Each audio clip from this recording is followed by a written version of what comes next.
Hello, all my lovely SEAL students. I miss you guys. Welcome to Monday class number 3. Number 3 of Monday class.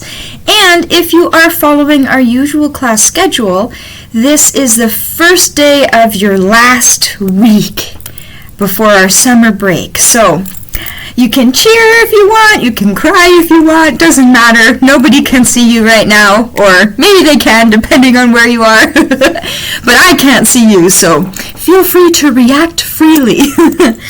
Yeah, so for the summer, I hope you guys have an absolutely amazing time. I hope you get to spend lots of time with your families and your friends and go camping if that's what you like, or go see movies, or explore Manitoba, whatever it is that you're most excited to do. I hope you get to do it this summer. I think I'm almost done. If you're following, the class as usual, today would be June 20th. June 20th. No, I'm wrong. June 19th, sorry. It would be June 19th. And at this time, I'm in Vienna, I think. I'll be in Vienna. Yeah. So I'm doing my thing that I wanted to do this summer right now. And I'll be back on the 24th, so if anyone had sent me any emails or had any questions, I'll have a week to answer them before the official summer holiday starts. And if you haven't gotten to finish all of these assignments yet, don't worry about it, because, hey, you have an extra 2 months now. You have July and August to finish it. So let's finish off our Monday classes for today. Last week, or last lesson, depending on when you did it, we learned about the different conflict resolution skills. Skills that we need, soft skills that help us in the workplace, help us to prevent conflict, avoid it, solve it before it gets bad, and help others with their conflicts as well. We did a reading assignment on a text about that, and we also came up with a lot of our own examples of situations where we could use that and how we would use it. So that's what we did last time. Today, we will talk about the step-by-step process to solving conflicts. We kind of touched on that a little bit in the text last week. So we're going to just go into it in a little bit more depth and practice a little bit more with those solving steps. It's kind of nice to have a step-by-step process, almost like a formula to follow, because when we are involved with conflicts, or if someone's being nasty to us, or whatever the situation is, it's emotional, right? So it's nice to have a simple, clear formula or process to fall back on, so we don't have to think too much and make too many decisions. We can just go back to that list and follow our steps on there. So I hope this helps you out. We will also be talking about how to use the process in example situations. So I have a lot of different example situations for you here. So you could explore one, or you could explore all of them, whatever works best for you. I will walk you through the process. Good. So the first thing you need is this sheet right here. It's called How to Solve Conflict Step by Step. And that's what it should be called on your email as well. So this is the list. It's kind of just half a page. So I want you to read that over by yourself.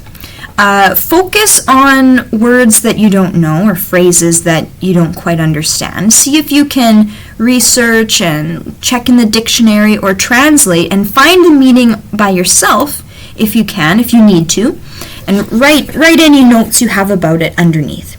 So I'm just going to give you a few minutes to go away on your own and get better acquainted with that list.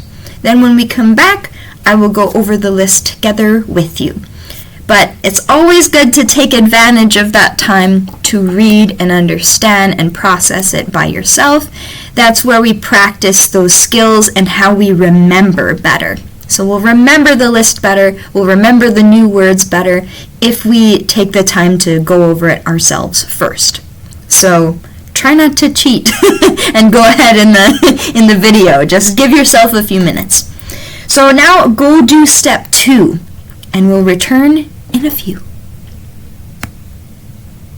Okay, welcome back. You should have taken some time to go over your conflict steps and get a good understanding of them. I'm now going to go through it with you.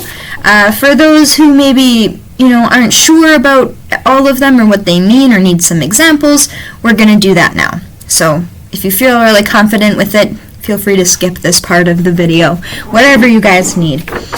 So let's look at these step by step. Let's look at the first step, step 1.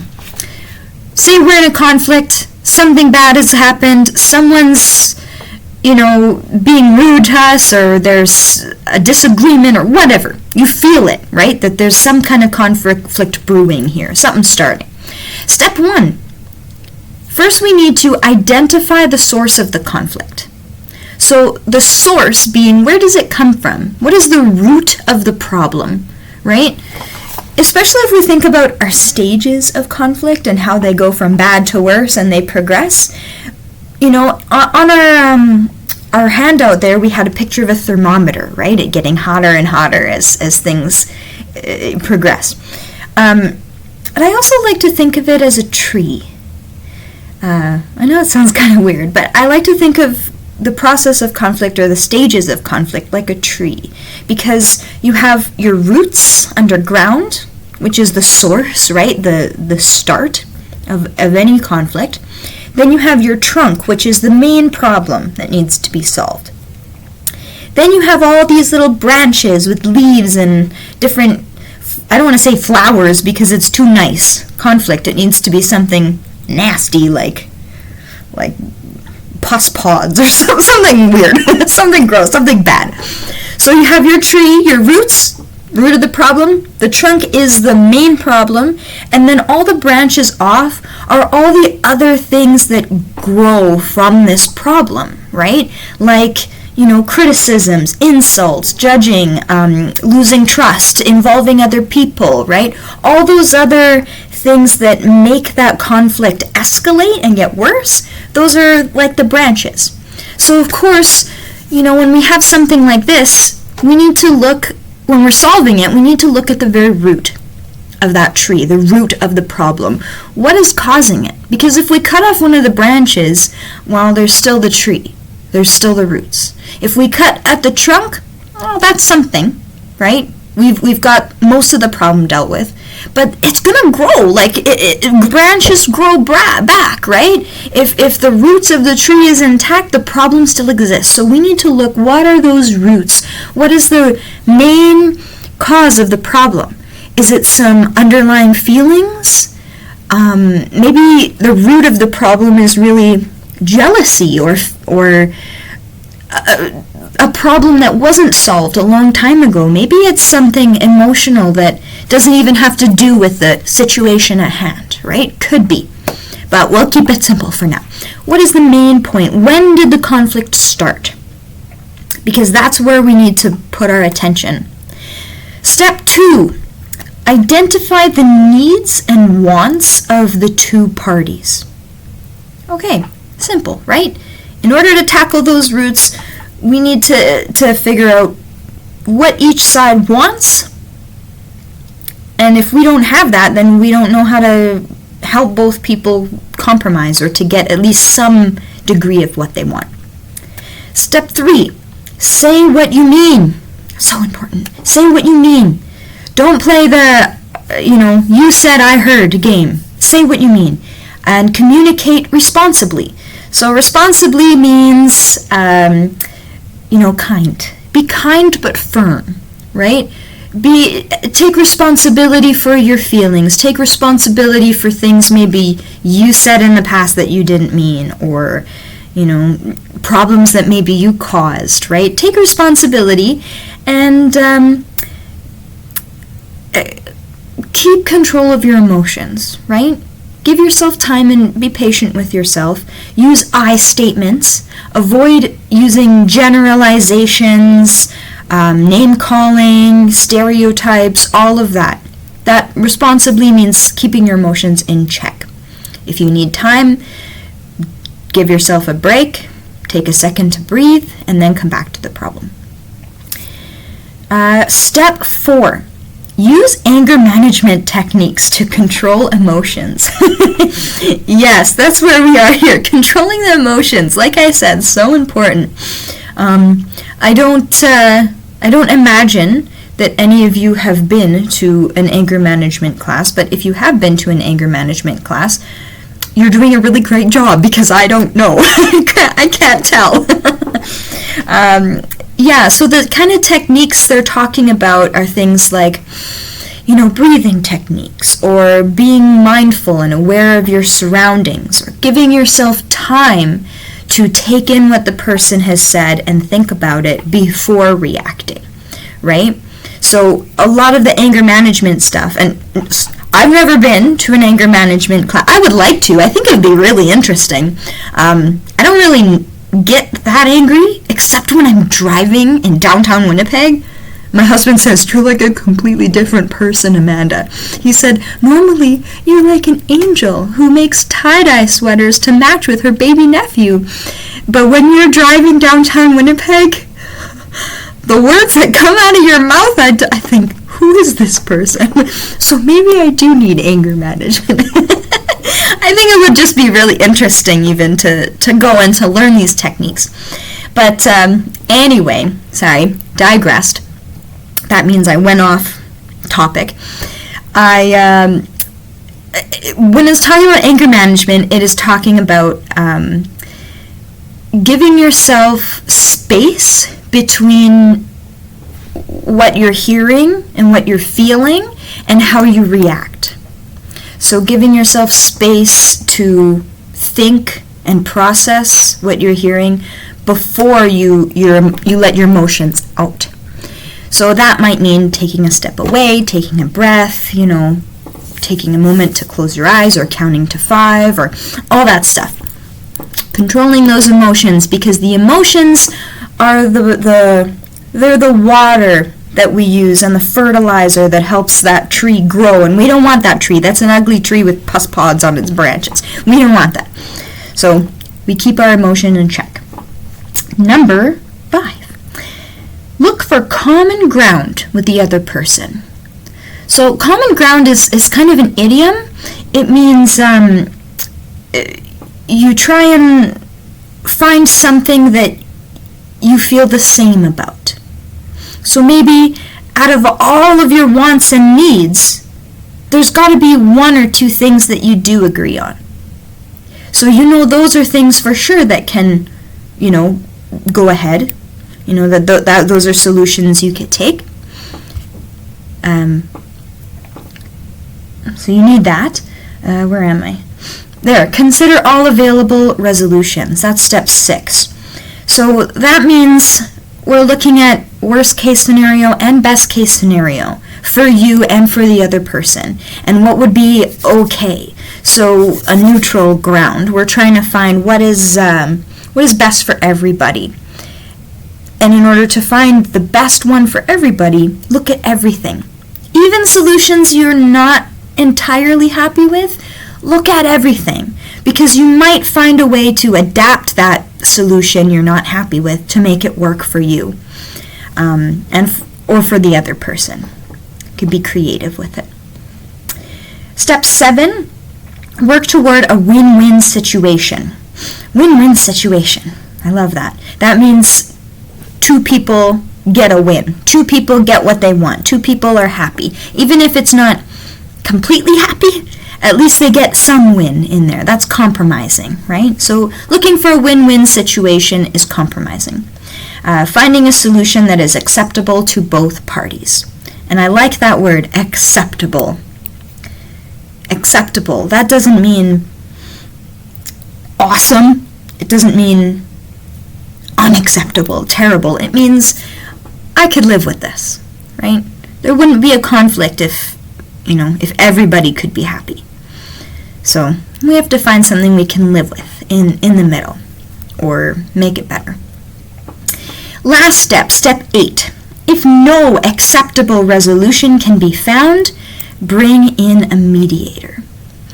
So we talked about mediation and what is mediating, a mediator. We actually learned these steps in class in May in some of our, I guess, conflict activities, our role plays that we did. So mediator means, again, somebody who can look at both sides of the story, like an outside party, someone who's not involved in the conflict, and they can look at the situation from a non-biased point of view, a non-judgmental, non-emotional point of view. So it makes it a lot easier to get that third eye, in there, that third person to help you out. So, I would normally say, do you guys have any questions? If you do have questions, now is the time to write them down or circle the steps. Whoops, I'm going to stab myself with this. Don't want to do that. Now is the time to circle, to write down everything you need here for questions. And those questions you can bring to Irma or Debbie or even to your fellow classmates, right? If you're in contact with them, or if you guys decide to meet up in the classroom during our usual class time, then that's something you can work on together for sure. So I hope I explained each step pretty well and gave an idea of what that may look like. The next thing you're going to do is you are going to turn to this little booklet here, this package. So you can see different paragraphs, and they're in different boxes, so they're in a grid kind of. There's a couple pages that look like that. Now, these are each little stories or situations involving conflicts at work.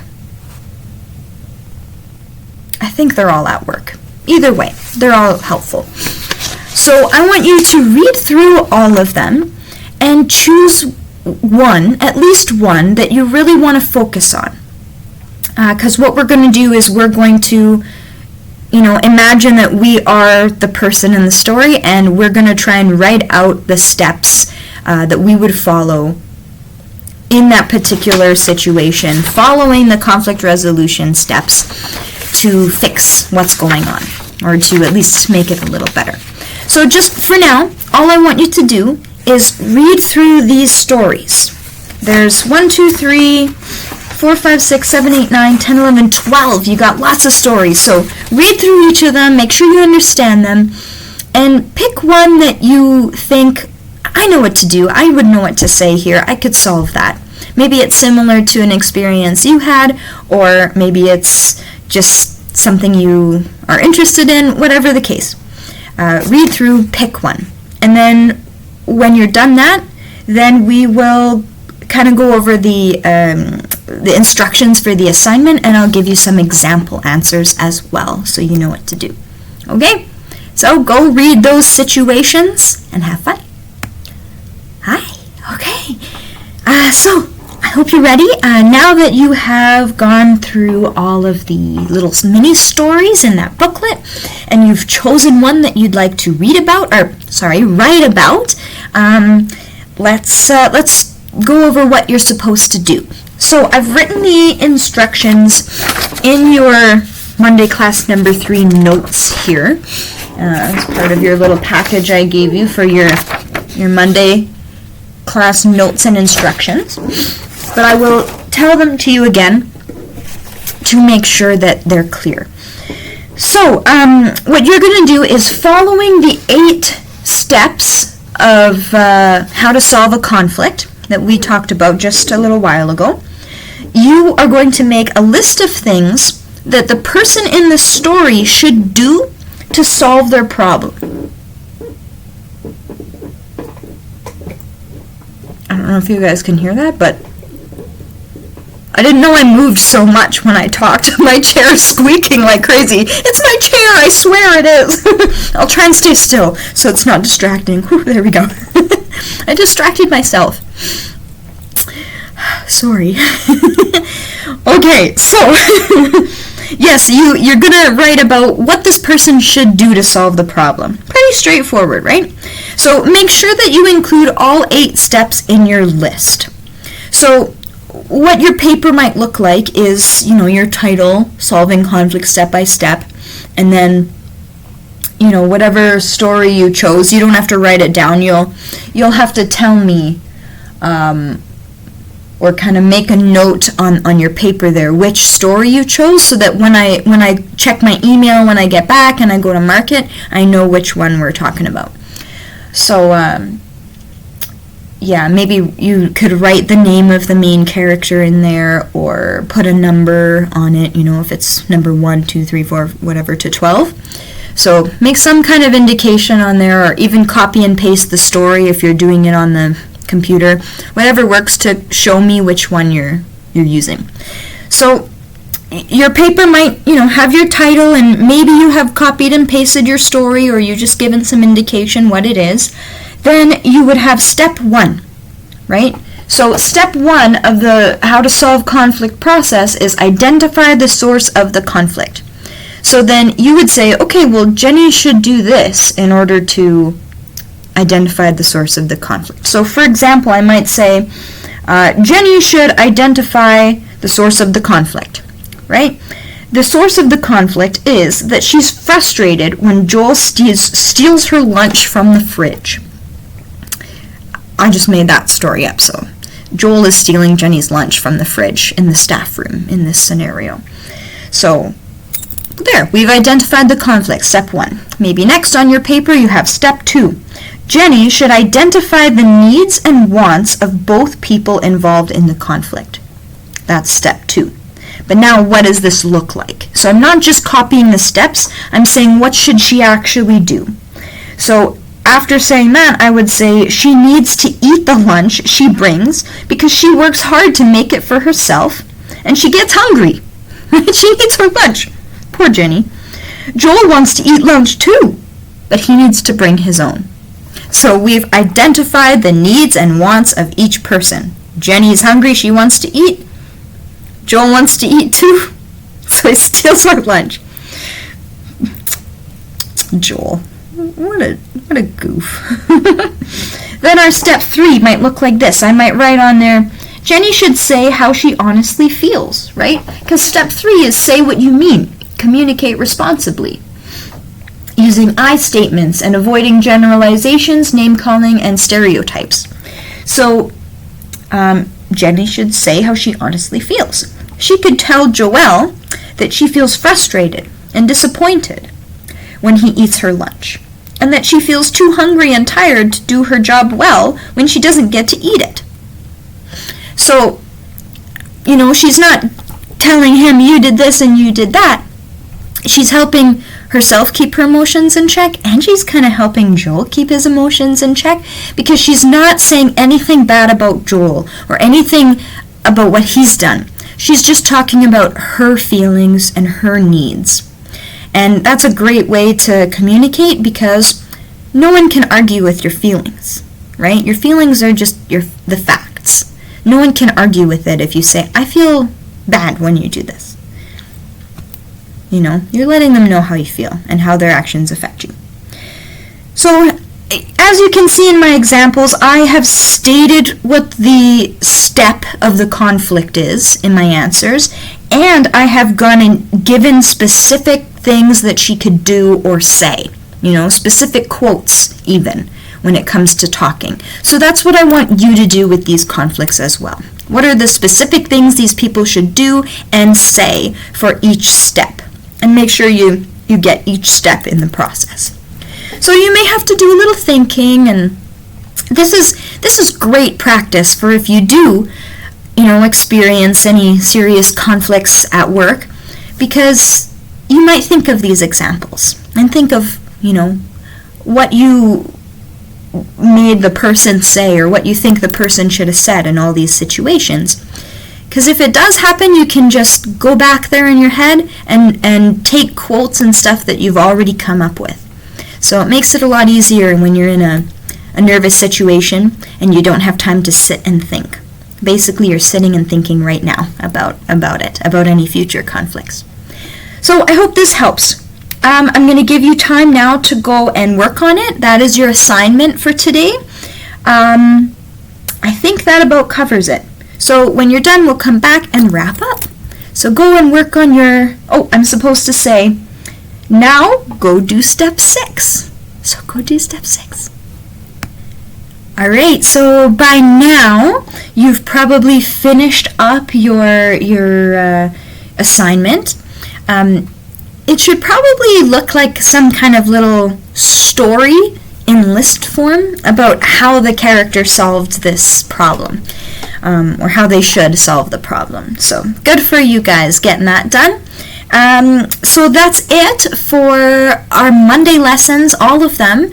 This is the last one. So my main hope from all of this is that you understand conflicts a lot better.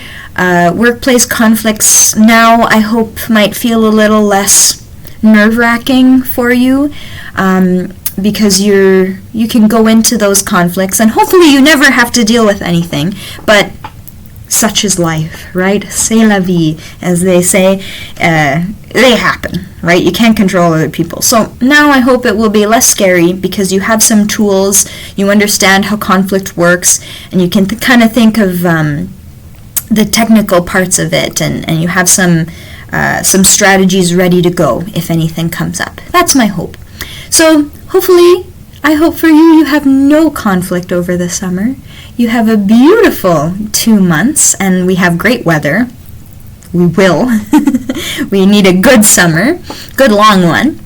And our first class back is on September 11th. That's our first Monday class back. So I will call all of you guys at the beginning of September, or message you or email you, whatever. I will contact you to remind you what's going on when we start again, and if there's any changes to the schedule, or if there's any changes to the Zoom link. I will probably resend the Zoom links out just so that even if they don't change, that way, it's fresh and you have it at the top of your email instead of somewhere lost in it.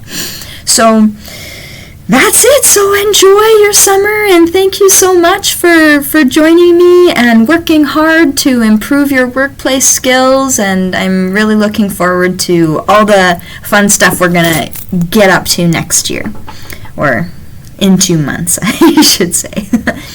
So I will see you in the next lesson if you're still doing Tuesdays and Thursdays, and if not, I will see you in September. Bye, everybody. Miss you.